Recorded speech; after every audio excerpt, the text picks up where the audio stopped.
Thank you, Jesus. Hallelujah. கண்ணீரோடு விதைக்கிறவர்கள் கம்பீரத்தோடு அறுப்பார்கள். ஒரு நிமிஷம் கண்களை மூடி நம்ம செபிக்கலாம். நல்ல ஆண்டவரே, இந்த முதல் நாள் கூட்டத்தில் என் ஆண்டவர் சொன்ன வார்த்தையை நாங்கள் இப்பொழுது அதை தியானிக்க போகிறோம். இந்த வார்த்தையின் வடிவான என் ஆண்டவர் இங்கே வந்திருக்கிற ஒவ்வொருவருடைய வாழ்க்கையில் இருக்கிற கண்ணீரான வாழ்க்கையை என் கர்த்தர் மாற்றி இது ஒரு பெரிய ஆறுதலாக இருக்கும்படியாக நாங்கள் செபிக்கிறோம். கர்த்தர் ஆசீர்வதிங்க, பொறுப்பெடுத்துக்கொள்ள இயேசுவின் நாமத்தில் பிதாவே ஆமென். அல்லேலூயா. கண்ணீரோடு விதைக்கிறவன் கம்பீரத்தோடு அறுப்பான். சொல்லப்பட்ட காரியங்கள் ஒரு மனிதன் இந்த பூமியில வாழ்கிற நாட்கள்ல 98% மக்கள் கண்ணீரோட தான் இருக்கிறாங்க. கண்ணீரான வாழ்க்கையில தான் இன்னைக்கும் இருக்கிறாங்க. நான் சந்தித்த நிறைய குடும்பங்கள், நான் சந்தித்த நிறைய மனிதர்கள் அவங்க சொல்லுகிற ஒரே காரியம், நாங்கள் இந்த விஷயத்திலிருந்து எங்களுக்கு இன்னும் நிம்மதி கிடைக்கல, இந்த விஷயத்திலிருந்து எங்களுக்கு ஒரு பெரிய சமாதானம் கிடைக்கல, இந்த கண்ணீரான வாழ்க்கை மாறவே இல்லை என்பது சொல்லுகிறத மனிதர்களை அநேகரை நான் கேட்டிருக்கேன். ஒவ்வொரு மனிதனுக்கும் ஒவ்வொரு கண்ணீரான வாழ்க்கை உண்டு. ஆனா இந்த கண்ணீரை மாற்றவே என் இயேசு இந்த உலகத்தில் பெரிய கேஷியர் எங்களுக்கு தெரியும். இந்த கேஷியருக்கு பார்த்தீங்கன்னா 2.5 லட்சம் ரூபாய் சம்பளம். எவ்வளோ? 2.5 லட்சம் சம்பளம். ஆனால் நான் பார்க்கும்போது அவர் என்னோட பேசும்போதெல்லாம் ஒரு மாதிரியாக சொல்லுவார். நான் கேட்டேன், என்ன சார் ஆச்சு? வயசாடுச்சுப்பா, அப்படி தொடங்கிடுச்சு, எவ்வளோ கார் இருக்குது, பங்களா இருக்குது, சம்பளம் இருக்குது, ஆனால் எனக்கு ஒரு வாரிசு இல்லவே இல்லை, ஒரு குழந்தை எனக்கு வாழ்க்கையில் கிடைக்கவே இல்லை. நானும் எதேதோ செஞ்சேன்பா, வாழ்க்கையில் என்ன செய்யலை, வாழ்க்கை எத்தனை காலமாக ஓட்டிட்டேன். இன்னும் கொஞ்ச நாள் நான் சம்பாதிச்ச சொத்துக்கு உரிமையாக இருக்கிறது கூட ஒரு மகன் பிள்ளை இல்லை. நான் சொன்னேன், நீங்கள் முதலையே என்ன பண்ணியிருக்கணும், உண்மையான தேவன் ஒருத்தர் இருக்கிறார், அவரை தேடி போயிருந்தா நிச்சயமா உங்க வாழ்க்கையில ஒரு பெரிய சமாதானம் கிடைச்சிருக்கும். அல்லேலூயா. எத்தனை பணங்கள் இருந்தால் என்ன, எத்தனை சொத்துக்கள் இருந்தால் என்ன, எத்தனை சொந்த பந்தங்கள் இருந்தால் என்ன, இந்த குழந்தை பாக்கியம் என்பது ஒரு மனிதனுக்கு கிடைக்கக்கூடிய, கடவுள் தரக்கூடிய ஒரு மிகப்பெரிய விலையில்லாத சொத்து. இன்னைக்கு நிறைய மனிதர்களுக்கு அது கிடைக்கல. நீங்கள் அநேகரை கூட நீங்க பார்த்திருக்கலாம். ஆனா என் ஆண்டவரால் செய்யக்கூடாத அதிசயமான காரியம் ஒன்றுமே இல்லை. அல்லேலூயா, அல்லேலூயா. எங்க வாழ்க்கையில எங்களை கூட அந்த சுவிசேஷம் சொல்ல ஒரு அருமையான தங்கச்சி தெரியும். போன 2 வாரத்துக்கு முன்னாடி கூட நம்ம வீட்டில் ஒரு சின்ன வேலை இருந்தது. அந்த மகள் வந்தான். அப்போ கேட்டேன், என்ன பண்ணுறான் அவன் பையன் அப்படின்னு. அண்ணா, அவனுக்கு 14 வயசு ஆயிடுச்சுண்ணே, வீட்டில் அடங்கவே மாட்டேன்றான், சர்ச்சைக்கு போக மாட்டேன்றான், என்னை ஏமாத்திட்டு என்ன பண்ணுறான், ஓடுறான். சரி சரி, பொண்ணு என்ன செய்கிறா? பொண்ணு பரவாயில்லண்ணே, வீட்லேயே தான் இருக்கிறான். ஆனால் அந்த 15 வருஷத்துக்கு முன்னாடி அவள் வாழ்க்கையில் குழந்தையே இல்லை. எங்கெங்கேயோ போய் பார்த்துருக்கிறான், குழந்தை பாக்கியமாக வாழ்க்கையில் இல்லை. எப்பொழுதும் அழுது கொண்டே இருப்பாள். அவளை இந்த மீன் வியாபாரம்லாம் பண்ணுவாங்க. அப்போ அந்த மீன் எடுத்துகிட்டு வந்து ஆசை ஆசையாக எங்கள் வீட்டுக்கெல்லாம் கொடுத்து சொல்லுவோம், அண்ணே எங்களுடைய கம்யூனிட்டியில் 1 வருஷம் தானே டைம் கொடுத்துருக்குறாங்க, இந்த 1 வருஷம் எனக்கு மட்டும் குழந்தை இல்லைன்னா என் கணவர் இன்னொரு திருமணம் பண்ணிப்பார், எப்படி ஆகிலும் ஏசப்பா எனக்கு ஒரு குழந்தை கொடுத்துருவார் இல்லை. நான் சொன்னேன், ஆண்டவரால் கூடாத காரியம் ஒன்றுமே இல்லை. அல்லேலூயா. எத்தனையோ மனிதர்கள் சொல்வார்கள், மனிதனால முடியாதது தேவனால கூடும். நீ தொடர்ந்து கர்த்தருடைய சமூகத்தில் நீ ஜெபம் பண்ணினே இருமா, கடவுள் நிச்சயமாக உன் வாழ்க்கையை மாற்றுவார். 2 மாதம் ஆச்சு, 3 மாதம் ஆச்சு, 4 மாதம் ஆச்சு, எப்பொழுதும் வந்து முட்டியை போட்டு அழுதுனே இருப்பாள். வெள்ளிக்கிழமெல்லாம் வர சொல்லுவான், வெள்ளிக்கிழமை வந்தாலும் நான் முட்டியை போட்டு அழுதுனே இருப்பான். நான் சொல்லுவேன், இந்த கண்ணீரான ஜெபத்துக்கு என் ஆண்டவர் ஒரு நாள் உன்னை கைவிட மாட்டார். நிச்சயமாய் உன் வாழ்க்கை ஒரு அதிசயமாய் என் கடவுள் நடத்துவார் என்று நான் சொல்லிக் கொண்டே இருப்பேன். 7 மாசம் கணக்காயிடுச்சு. அவர் சொன்னா 3 மாசம் தானா இருக்கு. நான் சொன்னேன், கர்த்தருக்கு ஒரு நாள் போதும். ஹல்லேலூயா. அவருக்கு ஒரு நாள் 1000 நாளை போல, 1000 நாள் ஒரு நாளை போல என் ஆண்டவருக்கு. நீ விடாமல் என் ஆண்டவரை பிடித்துக் கொண்டே இரு, உன் வாழ்க்கையில் அதிசயம் நடக்கணும்னு சொன்னேன். அவங்க அந்த கம்யூனிட்டியில் வந்து திருவிழா ஒன்று வைப்பாங்க. அவங்க யாருக்கு விருப்பமோ அந்த பொண்ணை கூட்டின்னு போய் அந்த கோயிலாண்டு என்ன பண்ணுவாங்க, அந்த தாலியை கழட்டிடுவாங்க.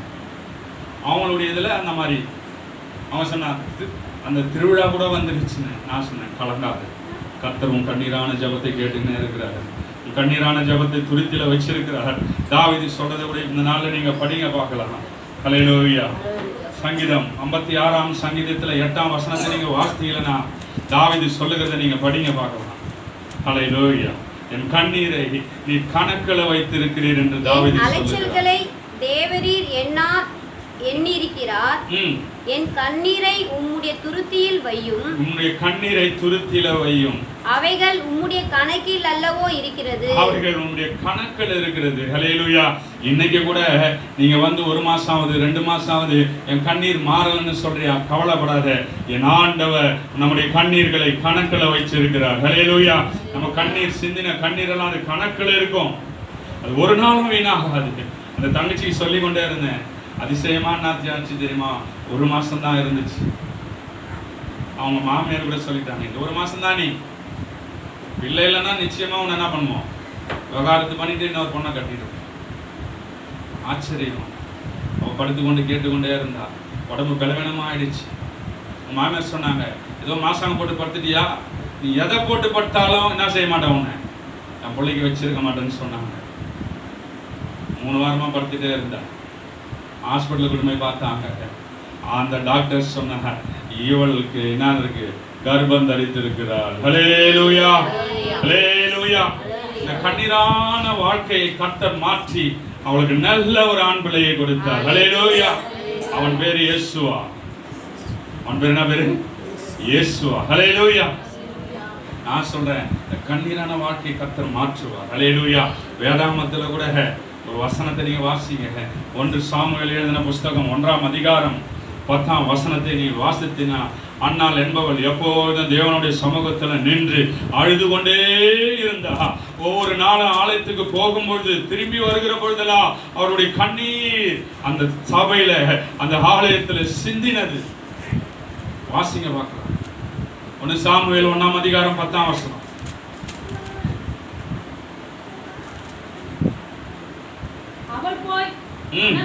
மிகவும் அழுது கர்த்தரை நோக்கி விண்ணப்பம் பண்ணி, சேனைகளின் கர்த்தாவே, தேவரே, உம்முடைய அடியாரின் சிறுமையும் கண்ணோக்கி பார்த்து உம்முடைய அடியாளை மறவாமல் நிலைத்தருளி உம்முடைய அடியாளுக்கு ஒரு ஆண் பிள்ளையை கொடுத்தால் அவன் உயிரோடு இருக்கும் சகல நாளும் நான் கர்த்தருக்கு ஒப்பு கொடுப்பேன், அவன் தலையின் மேல் சவன் கத்தி படுவதில்லை என்று ஒரு பொருத்தனை பண்ணினார். ஹல்லேலூயா.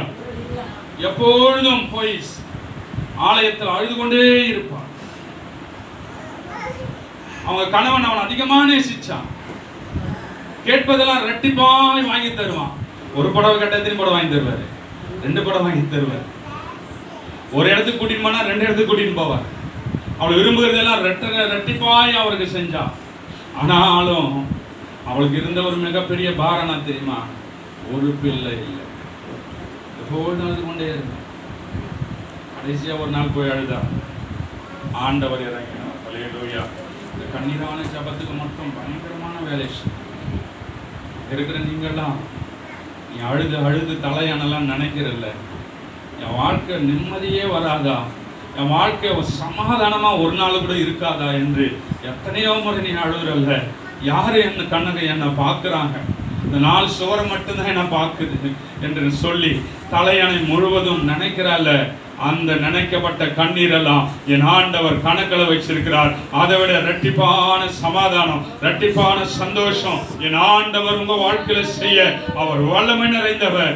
ஏனென்றால் அவர் சொன்ன வாக்குத்தத்தம், என்னுடைய சமாதானத்தை உங்களுக்கு நான் வைத்துட்டு போறேன். ஹல்லேலூயா. இந்த கடைசி நாள்ல போய் ஆலயத்துல போய் அழுதா. ஆண்டவர் இறங்கி சொன்னார், அடுத்த முறை நீ ஆலயத்துக்கு வரும்பொழுது, பலி செலுத்த வரும்பொழுது ஒரு நல்ல ஆண் பிள்ளையை நீ பெறுவாய். ஹல்லேலூயா. சமாதானத்தை உங்களுக்கு வைத்து போகிறேன், என்னுடைய சமாதானத்தையே உங்களுக்கு கொடுக்கிறேன். உலகம் கொடுக்கிறதுக்கு நான் உங்களுக்கு கொடுக்கவில்லை. உங்கள் இருதயம் கலங்காமலும் பயப்படாமலும் இருப்பதாக. ஆமென். ஹல்லேலூயா. கலங்கிறது பயப்படாதல, நீ பயப்படாத. ஆண்டவர் உங்களுக்கு ஒரு உண்மையான சமாதானத்தை தர அவர் வல்லவர். ஹல்லேலூயா. அவள் நனைந்து கொண்டு போனாள். ஆனா மறு வருஷம் வரும்பொழுது ஆண் பிள்ளையோடு அந்த ஆலயத்துக்கு வந்தாள். ஹல்லேலூயா. இன்னைக்கு கூட நீங்க வந்திருக்கிறீங்க, ஒவ்வொரு காரியத்துக்காக கண்ணீரான வாழ்க்கை உங்களுக்கு இருக்குதா, நீ கவலைப்படாத. இயேசு நம்முடைய கண்ணீரை மாற்ற வல்லவர், நம்முடைய கதறலை கேட்கிற அவர் நல்லவர். ஹல்லேலூயா. கண்ணீரான வாழ்க்கையை அவர் நிச்சயமாய் மாற்றுவார். வேதத்துல மட்டும் இல்ல, அவங்க சாட்சி சொன்னது மட்டும் இல்ல, உங்க வாழ்க்கையில செய்யற அதிசயத்தை நீங்கள் வருகிற காலங்கள்ல அநேகருக்கு சொல்ல என் கர்த்தர் உதவி செய்வார். ஹல்லேலூயா. ஹல்லேலூயா. முழுவதும் கட்டில நினைச்சாலும் தாவீது இன்னொரு சங்கீதத்திலும் சொல்லுறார், 6ஆம் சங்கீதத்துல 6ஆம் வசனத்தை நீங்க வாசிங்கன்னா, ராம் முழுவதும் கட்டில நனைத்து என் கண்ணீரால நனைக்கிறப்பா. கட்டில தவிர, இந்த 4 சுவரை தவிர என் கண்ணீரை ஒருவரும் காணவில்லை என்று நான் நினைக்கிறேன். இல்ல, 4ஆவதா ஒருத்தர் நினைக்கிறார், நம்ம ஆண்டவர் நம்ம கண்ணீரை பார்க்கிற தேவனாக இருக்கிறார். வாசிங்க பார்க்கலாம். சங்கீதம் 6 இளைத்து போனேன், ராம் முழுதும் என் கண்ணீரால் என் படுக்கையை மிகவும் ஈரமாக்கி என் கட்டிலை நனைக்கிறேன். ஹல்லேலூயா. தினந்தோறும் அழுக. இந்த அழுகையை மாற்ற என் ஆண்டவரால முடியும். இந்த அழுகையை மாற்ற என் ஆண்டவரால ஒருவரால மட்டும்தான் முடியும். ஏனென்றால் அவர் செய்யக்கூடாத அதிசயமான காரியம் என்று இந்த பூமியில ஒன்றுமே இல்லவே இல்லை. ஹல்லேலூயா. எத்தனையோ கண்ணீரான வாழ்க்கையை மாற்றினவர், எத்தனையோ கண்ணீரான வாழ்க்கையை மாற்றின என் ஆண்டவர் உங்களுடைய கண்ணீரை இந்த நாளில் மாற்றுவார். ஒரு பெரிய விடுதலை இயேசு நிச்சயமாய் உங்களுக்கு தருவார். ஒரு பெரிய நிம்மதியான சந்தோஷம், ஒரு நிம்மதியை என் ஆண்டவர் நிச்சயமாய் இந்த இரவுல உங்களுக்கு தர ஒரு வல்லவர். ஹல்லேலூயா. அவர் கண்ணீரை நம்மளை காண்கிறவர், நம்ம கண்ணீரை துரித்தில கணக்கில் வச்சிருக்கிறவர். நிச்சயமா ஒரு பெரிய விடுதலையை நம்ம வாழ்க்கையில் அவர் செய்ய வல்லவர். ஹல்லேலூயா. இதனால வந்திருக்கிற நம்ம எல்லாம் கொஞ்ச நேரம் அப்படியே எழுந்து நின்று, எல்லாம் எழுந்து நின்று ஒரு நிமிஷம் எல்லாம் எழுந்து நின்று, இயேசப்பா இந்த நாளில் உடைய சமூகத்துக்கு நான் வந்திருக்கிறேன் ஆண்டவரே. இயேசப்பா, கண்ணீரான வாழ்க்கையை நீங்க மாற்றுங்க ஆண்டவர். என் வாழ்க்கையில இப்ப நிம்மதி என்பது வராதா? எங்க குடும்பம்லாம் ரொம்ப செழிப்பாய் மாறாதா? அநேகர் சொல்றாங்களே இயேசப்பா, ஒரு நிம்மதி நிம்மதி என்று நாங்க என்னைக்கு அதை பார்ப்போம்? ஒரு சமாதானம் சமாதானம் என்று சொல்றாங்களேப்பா. இந்த சமாதானம் உண்மையான சமாதானம், பொய்யான சமாதானம் அல்ல, அது உண்மையான சமாதானம். நான் 4 பேர் மத்தியில சிரிச்சு பேசினாலும் என் உள்ளத்துல ஏதோ ஒரு வலி, என் இருதயம் வெடிக்கத்தக்கதான ஒரு வலி, ஒரு வேதனை எனக்குள்ள உண்டு. அந்த வேதனையை 4 பேர் மத்தியில நான் சிரிச்சு பேசினாலும் ஒரு மூளையில நான் எப்பொழுதும் கண்ணீரான வாழ்க்கை என் கூட எனக்கு உண்டு. இயேசுப்பா, அதை மாற்றுங்க ஆண்டவரே என்று சொல்லி நீங்க ஒரு நிமிஷம் என் ஆண்டவரை நோக்கி பார்த்து சொல்லுங்க. அவர் கண்ணீரை மாற்றுகிறவர், அப்படி கதறலை கேட்கிறவர். ஒருவரும் நம்ம இடத்துல வர மாட்டாங்க, ஆனால் இயேசு நமக்காக வருவார். உங்க பக்கத்துல வருவார், உன் வீட்டுக்குள்ள வருவார், உன் இருதயத்துக்குள்ள வருவார். ஒரு பெரிய விடுதலை சமாதானத்தை என் ஆண்டவர் தர வல்லவர். ஹல்லேலூயா, ஹல்லேலூயா, ஹல்லேலூயா. Oh, thank you Lord. கண்ணீர் கடலினிலே நான் கதறி மூழ்கையிலே, கண்ணீர் கடலினிலே நான் கதறி முழுகையிலே, கர்த்தர் தம் கரம் நீட்டினார், கண்ணீரெல்லாம் துடைத்தார். இயேசு கண்ணீரெல்லாம் துடைத்தார். தேடி இயேசு வந்தார். என்னை தேற்றி வாழ வைத்தார். தேடி இயேசு வந்தார். என்னை தேற்றி வாழ வைத்தார். எத்தனை ஆண்டுகளோ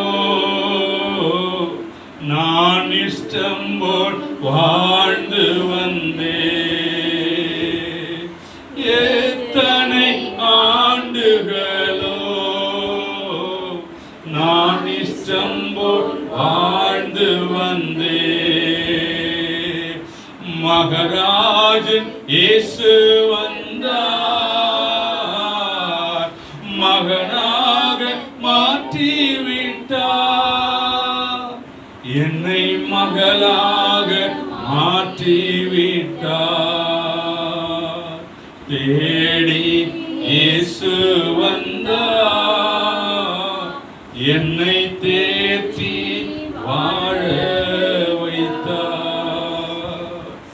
ஆமென். ஆண்டவரே, எங்க வாழ்க்கை கூடப்பா அது ஒரு கண்ணீரான வாழ்க்கையா இருந்தது. ஆண்டவரே இயேசுப்பா, எங்களையும் ஒரு நாளை தேடி வந்து எங்க கண்ணீரான வாழ்க்கையை துடைத்து அது களிப்பாக மாற்றி அது மதுரமாய் மாற்றி அது சமாதானமாய் மாற்றினீங்களப்பா. இன்னைக்கு வந்திருக்கிற இங்க நிற்கிற ஒவ்வொருடைய வாழ்க்கையிலும் என் ஆண்டவர் கண்ணீரான வாழ்க்கையை என் ஆண்டவர் மாற்ற வேண்டுமாக ஒரு பெரிய சமாதானத்தின் ஊற்று, ஒரு பெரிய சமாதானத்தின் தேவன் இந்த இரவு இவர்களுடைய வாழ்க்கையில் ஒரு பெரிய நிம்மதி என் ஆண்டவர் தருவதாக. என் ஆண்டவர் தாங்க. ஆண்டவர் எங்களுக்காக இறங்கி வந்தவர் வாழ்க்கை கக்கற ஒரு பெரிய அதிசயம் அற்புதம் நடக்கட்டும். ஒரு பெரிய நிம்மதி வரட்டும். ஒரு பெரிய நிம்மதி, ஒரு பெரிய சமாதான சந்தோஷம், உண்மையான சந்தோஷம் தர வேண்டுமா? அவருடைய சமூகத்தில் வேண்டும். தொடர்ந்து ஆண்டவர் அவருடைய சமூகங்களை மூடட்டும். வந்திருக்கிற யாவர் மீதும் உடைய வல்லமை இறங்கட்டும். இயேசுவின் ரத்தத்தால் ஒரு பெரிய சமாதானம் உங்களுக்கு கிடைக்கும். அது பெரிய காரியங்களை செய்யுங்க. சமூகத்தில் தருகிறோம். இயேசுவின் மூலமாய் வேண்டுகிறேன் பிதாவே. ஆமென்.